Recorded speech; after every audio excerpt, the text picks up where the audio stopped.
বের হন তো, বের হন।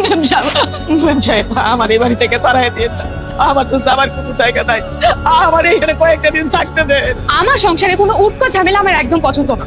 জান বলছি, জান। ওমা, তুমি ওনার গাড় দুইটা বার করে দিচ্ছ কেন? কি হয়েছে? ওনাকে বারবার বলছি যে আপনি এই বাড়ি থেকে বের হয়ে যান, উনি আমার কোনো কথাই শুনছেন না। তাই আমি ওনাকে জোর করে বাড়ি থেকে বের করে দিচ্ছি। আমার ছেলে তারা এই বাড়িতে নিয়ে আসছে, সে একটা অসহায় মানুষ, এই বাড়িতে তারা জায়গা দিছে, তোমার সমস্যা? আপনার ছেলে হচ্ছে একটা বোকা, আরে উনি তো রাস্তার মানুষ। দেখো বোমা, আমাকে টাকা পয়সা আছে দেখে টাকা পয়সা গরম দেখাবো না, সে একটা অসহায় মানুষ, আর অসহায় মানুষ তারা আমার বাড়িতে আমার ছেলে একটা ভালো কাজ করছে। তুমি ওনারে এই বাড়ির থেকে যাওয়ার জন্য কোনো সময় আর বলবা, জানবো আপনার ঘরে।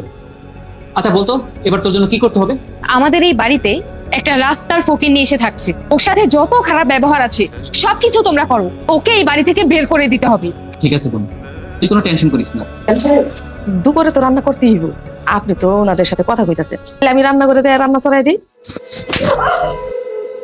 দেখতেছেন যে বাড়িতে মেহমান আসছে, কোথায় পোলাও মাংস সবকিছু নিয়ে আসবেন, তা না করে জিজ্ঞাসা করতে আসছেন যে রান্না করতে যাবো কিনা। বাবাজি, আমি বয়স্ক মানুষ, আমার মায়ের বয়সই হয়তো বা, তুমি আমার গালে এত জোরে থাপ্পড় দিলা। কথা তো দেখছি ভালোই শিখছেন, ভালো কথাই বলতে পারেন। শুনেন, এতদিন এই বাড়িতে অনেক বসে বসে খেয়েছেন, কিন্তু আর না, এই বাড়িতে থাকতে হলে চাকরানির মতো থাকতে হবে, এই বাড়ির সমস্ত কাজ করতে হবে। আমার কোনো কথা একটু এদিক থেকে ওদিকে যায়, তাহলে আপনাকে এই বাড়ি থেকে ঘাট ধাক্কা দিয়ে বের করে দেবো। আমার রাস্তার থেকে ওরা ঢুকাই আনছে, আমি তো কাজের মানুষ, আমি তো চাকরানি, আরে চাকরানির তো চাকরানির মতোই থাকতে হয়। নাটক বন্ধ করে এখন যান, কাজ করতে যান। কি হলো, আমার বোন কি বলছে শুনতে পাননি?